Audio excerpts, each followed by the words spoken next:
October 14th, 1944. A family farm outside Cedar Falls, Iowa. The barn loft creaked in the wind. Inside, beyond the locked door, someone was crying. Mrs. Helen Krause heard it as she crossed the yard to check the chickens. A soft, broken sound. Not the weeping of a man, the sobbing of a child. She paused at the base of the ladder. The pose weren't her responsibility. Fraternization was forbidden, but the sound continued. And Helen Krause was a mother before she was a citizen. Before you hear what happened next, take a moment to like this video and subscribe to the channel. Let us know in the comments where you're watching from, because this story belongs to the fields of Iowa as much as the trenches of Europe, and it changed the way America saw its enemy. She climbed the ladder and opened the hatch. In the far corner, huddled beneath a single wool blanket, sat a boy, 12 years old, maybe 13. His uniform hung loose on narrow shoulders. His hands clutched his knees. He looked up at her with red, swollen eyes and whispered one word, "Beauty?" And in that moment, Helen Krause realized the enemy wasn't who she thought it was. The boy's name was Klaus Becker. He wasn't supposed to be there. By every rule of war, he shouldn't have existed. But in the autumn of 1944, Germany was scraping the bottom of a very deep barrel. Boys who should have been in school were handed rifles. Men who should have been in hospitals were sent back to the front. The Volkssturm, the People's Militia, was drafting 15-year-olds, and in some units, even younger. Klaus had been captured in France 2 weeks earlier. He'd been part of a shattered division retreating through the Loire Valley. American forces had surrounded them near Orleans. Most of the older soldiers fought. Klaus hid in a cellar. When the Americans found him, he didn't resist. He didn't even have ammunition. His rifle was a prop, a symbol of a war machine that no longer functioned. He was shipped across the Atlantic with 300 other prisoners. They arrived at a processing center in New York, then were dispersed to labor camps across the Midwest. Klaus ended up in Iowa, not in a prison, on a farm, because by 1944, America had a problem. The men were overseas. The crops were still growing, and someone had to bring in the harvest. The solution was simple. Use the prisoners. Thousands of German Poles were sent to farms, canneries, and lumber camps. They worked under guard, housed in barns or makeshift barracks. They were fed, they were clothed, and they were, by the Geneva Convention, treated humanely. But humane didn't mean warm, and it didn't mean loved. Helen Krause had seen the boy once before, 2 days earlier, when the truck dropped off the laborers. He'd stumbled getting out. One of the older prisoners caught him. She noticed his boots were too big, his face too thin. She didn't think about him again, until she heard him crying. That night, she went back to the house. Her husband, Frank, was reading the paper by the stove. She didn't tell him where she was going. She heated a pan of milk, stirred in honey, wrapped it in a cloth to keep it warm. Then she grabbed a quilt from the closet, one her grandmother had stitched, soft, heavy, smelling faintly of cedar. She carried it back to the barn. Klaus didn't speak much English. Helen didn't speak German, but she sat beside him in the hay. She handed him the milk. He drank it slowly, hands shaking. She draped the quilt over his shoulders. He pulled it tight and closed his eyes. She stayed until his breathing steadied, until the sobbing stopped. Then she climbed back down and locked the door behind her. She told no one, not Frank, not her neighbors, not the camp supervisor, because technically it was illegal. Fraternization with enemy prisoners was prohibited under military regulation. Contact was limited to work-related instructions. Anything more could be seen as treason, or worse, sympathy for the Reich. But Helen Krause didn't care about regulations. She cared about a boy who cried for his mother. The next night she brought soup. The night after, biscuits and jam. Klaus began to wait for her by the loft door. He learned a few words. "Thank you. Good night. Please." She learned his name, his age, that he had a sister back in Munich, that his father had died at Stalingrad, that his mother told him to survive no matter what. By the 3rd week, the other prisoners noticed. One of them, a man named Ernst, spoke better English. He translated. Klaus told Helen about the recruitment, how the officers came to his school, how they lined the boys up and measured their height, how anyone taller than a rifle was taken. He told her about the train ride to the front, the older soldiers who laughed at them, the first time he saw a body, the way it smelled. Helen listened. She didn't judge. She didn't preach. She just brought food and blankets and sat with him in the dark. And slowly something shifted, not just for Klaus, for her too. Because the enemy she'd imagined, a faceless monster in propaganda posters, didn't exist. What existed was a child, frightened, alone, far from home. Word spread, not officially, but in the way small-town news always spreads, over fences, at church socials. In the mercantile, other farm wives began to ask questions. What are the boys like? Do they eat enough? Are they cold at night? And slowly, quietly, the unspoken rule began to bend. Margaret Olson, whose farm was 3 miles west, started baking extra bread. She left it in the barn with a note. For the workers, her husband didn't ask. He just made sure the Poes found it. Louise Hagen knitted socks, thick wool ones, in gray and brown. She handed them to the camp guard and said they were donations. He looked the other way. By November, a pattern had formed. The women brought food. The guards allowed it. The prisoners, young and old alike, accepted it with quiet gratitude. The line between captor and captive blurred, not in any official sense, but in the small human ways that mattered. A cup of coffee, a warm coat, a smile that wasn't forced. The transformation wasn't universal. Some neighbors disapproved. Ethel Winters, whose son was fighting in the Pacific, refused to participate. She called it betrayal, coddling the enemy. She wrote letters to the camp commander, demanding stricter enforcement. But the commander, a man named Captain Reeves, had seen the camps in Europe. He'd read the reports. He knew what starvation looked like, what cruelty produced. And he decided that if American values meant anything, they meant treating prisoners like human beings. So the adoptions continued, not literal, not legal, but real in every way that counted. The women didn't see soldiers. They saw sons, nephews, boys who should have been playing baseball, not carrying rifles. And the boys, in turn, began to trust, to smile, to hope that maybe, just maybe, the war hadn't destroyed everything. Klaus stopped crying at night. He started helping with chores before he was asked. He learned to milk cows, to mend fences, to split wood. Frank Kraus watched from a distance and said nothing. But one evening, as Klaus carried a load of firewood to the house, Frank held the door open. It was a small gesture, but Klaus understood. He nodded. Frank nodded back. Christmas came. The camp supervisor announced there would be no special provisions for the holiday. The prisoners would work half days, then return to their quarters.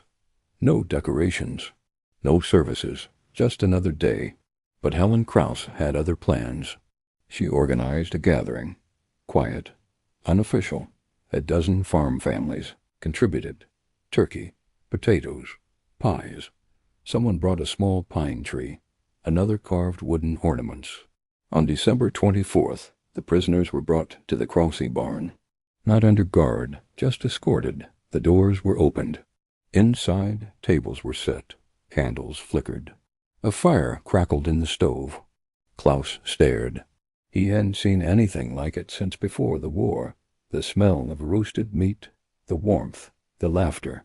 One of the older prisoners, a man named Otto, began to weep. Not from sadness, from disbelief. That in the middle of a war, in enemy territory, strangers had shown them kindness. They ate together, the farmers and the prisoners, the women and the boys. Language barriers dissolved. Someone played harmonica. Someone else sang. The melody was German, the words unfamiliar. But the emotion was universal. Home, family, peace. Captain Reeves arrived halfway through. He stood in the doorway, watching. Protocol demanded he shut it down. Report the fraternization. But he didn't. He stepped inside, removed his cap, and accepted a plate of food. Later, when someone asked if he'd file a report, he said there was nothing to report. Just Americans being decent. Just war being temporarily forgotten. That night, as the prisoners returned to their quarters, Klaus stopped at the ladder. He turned to Helen and said, in halting English, "You are like my mother." "Thank you." Helen's eyes filled. She hugged him. Just once, just briefly. But it was enough. January brought snow. Deep, heavy drifts that buried the fields and silenced the roads. Work slowed. The prisoners stayed indoors more. The women continued to visit. Not every day, but often enough. They brought books, taught English, played cards. The boys taught them German phrases, shared stories, laughed. The war raged on. News from Europe was grim. The Battle of the Bulge. The push into Germany. Every family in Cedar Falls knew someone fighting. Some had lost sons, brothers, husbands. The contradiction was sharp.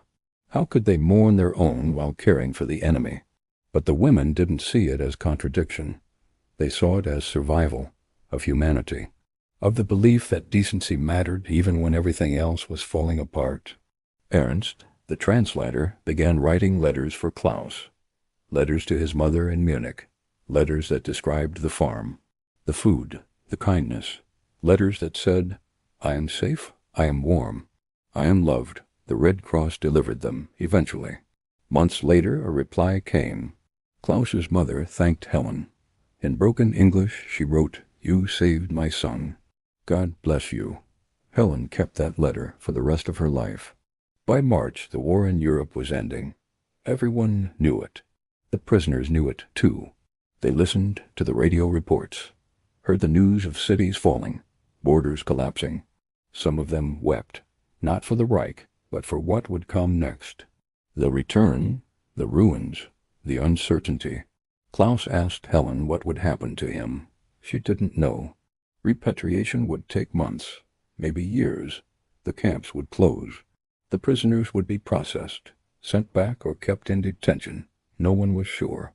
She promised to write, to stay in contact, to help however she could. April 30th, 1945. The radio announced Hitler's death. The prisoners gathered around the set, silent. Some nodded. Some prayed. Klaus sat beside Helen and said, "It's over." She squeezed his hand. "Yes, it's over." The war in Europe officially ended on May 8th, Victory in Europe Day. Cedar Falls celebrated. Flags hung from every porch. Bells rang. People danced in the streets. But in the barn loft, the mood was different. The prisoners packed their few belongings, said their goodbyes, thanked the families who had cared for them. Klaus gave Helen a small wooden carving. A bird. He'd made it during the winter. She cried. Repatriation began in June. The prisoners were moved to larger camps, processed, interviewed. Klaus was sent to a facility in Kansas, then another in New Jersey. Finally, in October 1945, he boarded a ship back to Europe. He carried Helen's address in his pocket and a photograph, her. Frank, the farm. A reminder that not all of America was war. Munich was rubble. His apartment was gone. His mother was alive barely. She worked in a relief kitchen. Klaus found her there. She didn't recognize him at first. He'd grown, filled out. His eyes were different, older, but when he said her name, she collapsed. They held each other and wept. Klaus never forgot Iowa. He wrote to Helen every year. At first, short letters, describing the rebuilding, his work as a carpenter, his marriage, his children. Later, longer ones, reflecting on what those months had meant, how they'd saved him. Not just physically, but spiritually. How they'd taught him that goodness existed, even in war. Helen wrote back. She told him about the farm, the seasons, the harvest. She sent photographs of her grandchildren, of the barn still standing, of the quilt he'd used, now passed down.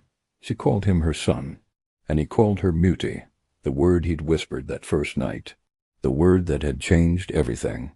The story of Cedar Falls wasn't unique. Across Iowa, Kansas, Nebraska, and Wisconsin, similar adoptions occurred. Farm wives defied regulations to care for boys who cried at night, who missed their mothers, who didn't want to be soldiers anymore. The military looked the other way. The communities allowed it, because they understood something fundamental. That war dehumanizes. But people don't have to. After the war, many of those relationships endured. Letters were exchanged, visits arranged. Some prisoners emigrated back to the United States, married American women, became citizens, raised families. They named their children after the farmers who'd sheltered them, after the women who'd fed them. They never forgot. Helen Krauss died in 1982. Klaus attended her funeral. He flew from Munich with his wife and son. He stood at her grave and placed a wooden carving beside the headstone, another bird, just like the first, and he whispered, "Thank you, Mutti, for the milk and honey, for the quilt, for seeing him as a boy, not a uniform." The barn still stands. The farm is gone now, sold and subdivided, but the structure remains.